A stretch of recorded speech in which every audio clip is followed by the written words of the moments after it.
Donc, qu'en est-il du démembrement des pouvoirs respectifs de l'usufruitier et du nu propriétaire sur les propriétés foncières rurales et les forêts?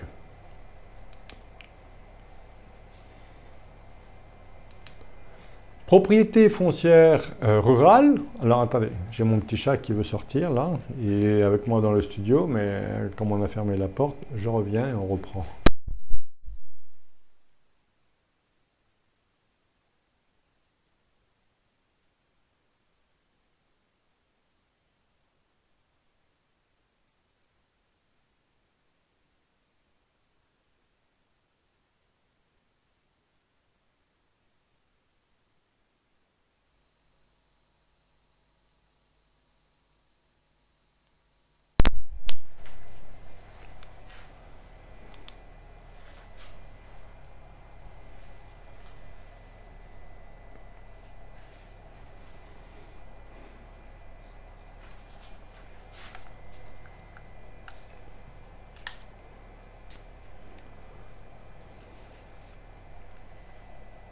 Ça va?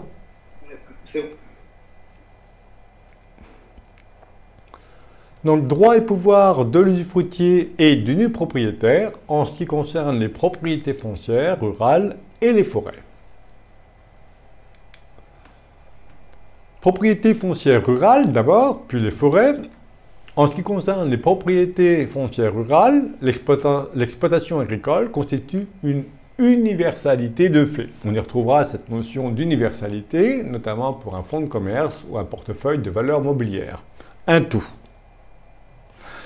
Et en fait, les droits de l'usufruitier, eh bien, ça va être exploité, cultivé, jardiné, il récolte le fruit de son travail et il perçoit les fermages, il peut résilier le bail et il peut donner un bail, mais on a vu que ça pouvait entraîner une perte de substance de la chose, donc uniquement avec l'accord des nus propriétaires.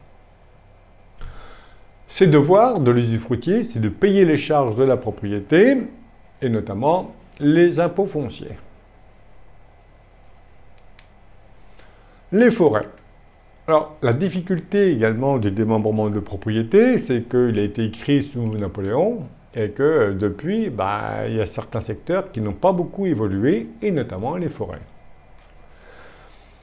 Et les droits des parties sont variables essentiellement, d'abord, selon l'usage constant, les pratiques locales, l'usage des anciens propriétaires, la nature de la forêt. Donc vous voyez qu'en cas de conflit, c'est le pouvoir souverain du juge. À moins d'avoir passé une convention de démembrement de propriété.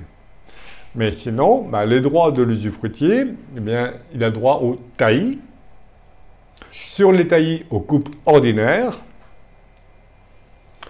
les futés, le prix des coupes, dès lors que les coupes sont régulières et périodiques. Alors, vous voyez que les jurisprudences sont anciennes. Voilà. Et l'usufruitier ne peut pas toucher aux arbres de haute futée. Il peut simplement employer les arbres arrachés ou brisés par accident. Waouh!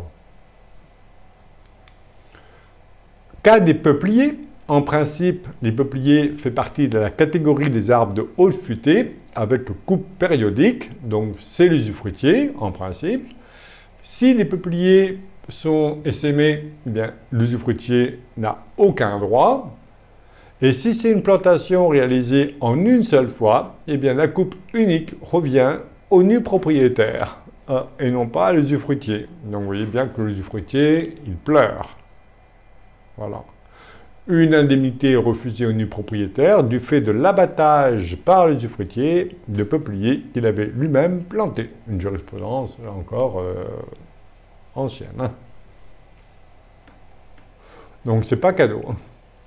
Alors c'est possible passer une convention de démembrement de propriété lorsque ça concerne les propriétés, les forêts.